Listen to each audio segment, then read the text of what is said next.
Today I'm going to talk about drawing jewelry. So this is a cool thing to draw because, honestly, it's a cool texture. Things that are shiny, when you really nail it, it looks pretty cool. It looks pretty cool. I'm going to talk about a few things here. So there's nothing really new with this. All you're doing when you're drawing realism is you draw it as you see it. So don't draw how you think it's supposed to look. Just draw exactly what you see.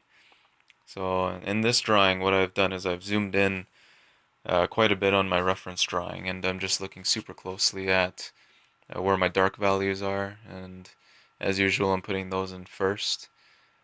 Just taking my time. This is one of those things where accuracy is pretty key, so you don't want to just go in blazing. Choose your strokes pretty wisely. Uh, I kind of start, well, I'll talk about a few things here. As you can see, I'm using a pencil extender on my pencil there. It's getting kind of short, and just to make it more comfortable, it's nice to have a long grip, I guess you could say. But yeah, I sharpened my pencil to a really sharp point for this, just right off the bat. There's no messing around. I sharpened my pencils with a knife because I find that with charcoal, um, regular sharpeners, the ones that you put a pencil in and you twist, they tend to dull and then they don't work as good. And then because you're dealing with a dull edge, it actually kind of grips at the charcoal as you twist it. And then you just end up breaking tip after tip after tip, and it gets very frustrating. Even with sharpening with a knife, the knife gets dull really quick, and I think it's because you're sharpening essentially carbon, and carbon is what diamonds are made out of. So it's at a microscopic level, it's very sharp, or it's very hard, and it will destroy an edge on anything, a sharpener, a knife, etc., etc. So I got a fresh blade, uh, whittled my charcoal pencil right to a tip, and then I started going to town here. So as you can see, nothing's. It doesn't really look like much yet. And this is one of those things where you're gonna be drawing and drawing, and it's gonna feel like you're going nowhere. But I promise you, just keep drawing what you see. Just keep adding those details. Just put them in accurately and to the right darkness that you see in your reference photo. Just keep adding as much detail as you can. And then what you're going to notice is that as you've been adding all these details, and once you get to nearing the end where you're actually having to look really hard for what details you may have missed, once you get to that point, if you just take a step back and then look back at your drawing, you're going to be like, holy shit, I this looks awesome. And that is what's going to happen, because essentially you'll have matched what your reference photo is. You're, like I say, you're not trying to draw what you think it looks like. Like right now, this is a kind of a complicated ring. There's one large top center ring, and then it's surrounded by a couple rows of smaller gemstones. But I'm not worried about drawing each individual gemstone. Like it's in the back of my mind, but it's not something that dictates how I'm gonna draw this thing as a whole, I guess. Um, I kind of let it, you know, it's in the back of my mind as kind of a guide. Like I know what the object is, and that's all that is just an FYI. It's not a end all be all. The end all be all is your reference photo. So just look at that and just add in the detail, and you'll very slowly watch it come together. Like even up to this point, you can already kind of see that it's kind of forming itself together, or getting a 3D object out of it, by getting those dark shadows in first. It's very tedious. Like I think I spent an hour and a half total just on the ring. Could I have rushed it a little bit more? Yeah, probably. But I'm not really in a rush with this drawing, and more than anything, I just want it to look really awesome. So, I'm just kind of relaxing, taking my time. You see the stump that I'm using is quite small. It's very thin. It's got a nice sharp tip that's easy for me to see and use. A larger stump can work, but you gotta be a little bit more careful. Um, I like the small stump for things like this. It's not even that great at blending. I've used it quite a bit, so it's not very good at picking up the charcoal and moving it around. It's just the fact that it's small, but it lets me work in there effectively enough. So going back and forth, you'll find that you'll smudge. You'll create kind of a soft gray patch, and then you'll have destroyed a bunch of detail that you put in. So that's why I go back with the pencil and I add those back in there. Because what's going to happen with the stump is you're going to not only smooth things out, but also lighten things up. Because what was black will now become a dark gray, or what was gray will now become a light gray. So you got to go back and add those details.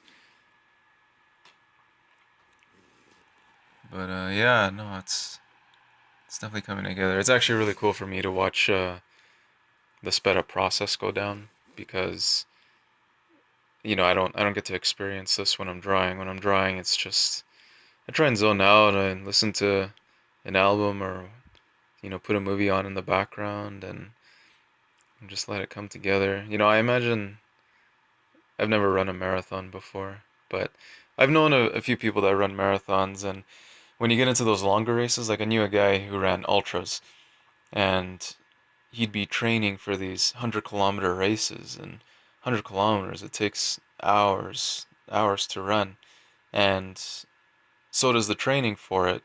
For training, I remember he'd work and then he would go at the end of the day and have a 5 hour run just for training. I don't know how long it takes most people to run a marathon. I think it's something like 4 hours, or I don't know. I think that's a crappy time actually. But, anyways, he would actually do marathons for fun because running just for the hell of it, with no event, just for training was super mind numbing.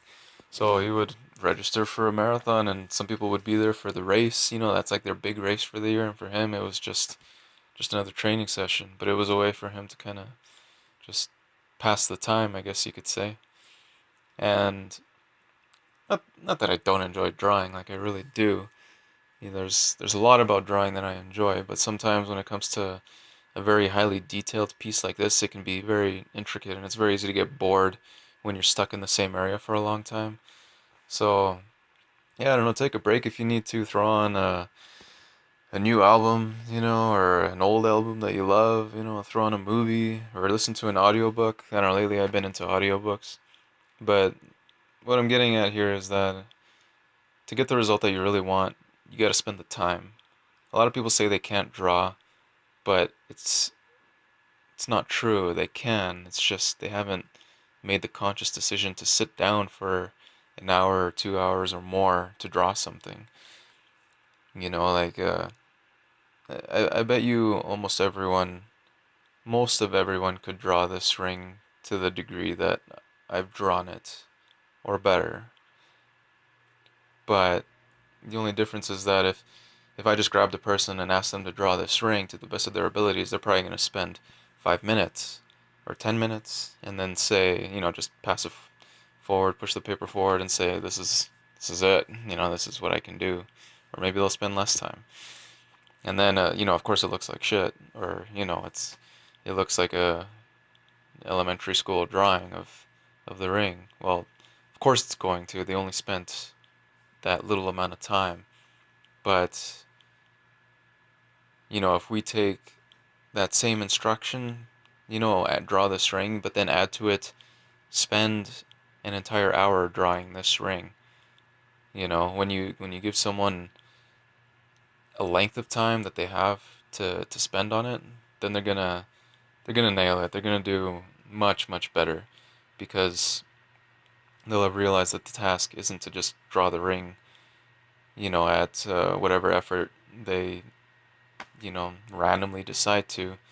They now understand that they have a lot of time to spend on this, so they should make the choice to spend that time drawing the ring. They could spend the same amount of time, 5 minutes, drawing the ring as before, and then just spend the next 55 minutes sitting in the room. But that's boring as hell. So yeah. Anyways, the point I'm getting at is just spend the time. If you're having trouble drawing realism to the degree that you would like to, honestly, the biggest advice that I could give you, is just spend more time. In that time, you're gonna figure out the techniques that work. You're gonna figure out how to manipulate, the your tools, and paper, and just make things work for you. If you just give yourself the time to do it and just be stubborn with how you want it to look. That's the other thing, and I've said that before. It's not enough to have the patience to sit down and do something, but be persistent. Don't get to a point and say like, like this is it. It's the best I can do. No, be persistent on how you want it to look. And it's just because I know that that's what it takes. That's kind of what I do. I sit down. I decided I was going to start this ring, and we're just going to keep adding detail. We're going to keep on adding detail until it looks the way I want. And it ended up being an hour and a half. I didn't tell myself I was going to only spend an hour and a half. It's just the time that it took. But yeah, you can see right now I've got most of the area filled in and shaded. I'm just adding more details at this point. I've kind of got my bright spots highlighted, so I'm just even the tiniest strokes. I'm hunting for details. I'm looking at that reference drawing and I'm zooming in, and I'm hunting for the slightest changes in values, and I'm trying to incorporate them in my drawing. If some of my areas have lightened up, they need to be darker, then I'll make it darker. If I gotta lighten something up or just add in a fine little stroke there or whatever, I'm gonna add it in. Um, my computer's crashing. Oh, here we go. Um, yeah. At the end here, like I noticed that because of my smudging and stuff like that, there's a whole bunch of tiny little bright spots on the ring where there's like a real sharp shine, and predominantly it doesn't have to do with the gemstones themselves, but actually the I don't know what the proper term for it is, but those kind of fingers that wrap around a gemstone to hold it into the ring, like the setting. At the end of those little prongs or whatever, there's like a little ball. And anyways, it shines on there. So I'm using a white gel pen here, which I hate mixing mediums and whatever, just because I like the purity of a full charcoal drawing. But I knew that this would really make these things pop and really make it look better. So I grabbed my white gel pen and I started just adding these little dots where they needed to be. Some of these shines are a little bigger than others, or some of them are very, very subtle. And I actually tried to put in some of the really subtle ones with the white charcoal pencil, and I didn't really like it. Like I kind of tried erasing some of it out, but I don't know what it is. I just hate white charcoal. I think it looks crappy. In person, it looks crappy. In a photo or maybe as a whole, it looks fine. But anyways, white gel pen really did the trick. So if you're drawing jewelry or something like this, which has really busy texture but shine to it, I recommend grabbing a white gel pen. Um, it's it's awesome. It's awesome. I don't know. I was really happy with the results I got on this drawing. Um, anyways, I hope this helped. I hope this inspired you. I hope this gave you, I don't know, what would you call it, like some gumption to take on something like this. Like, you can draw stuff like this. It's not that crazy. Anyways, good luck out there, guys. Thanks for listening. Thanks for watching.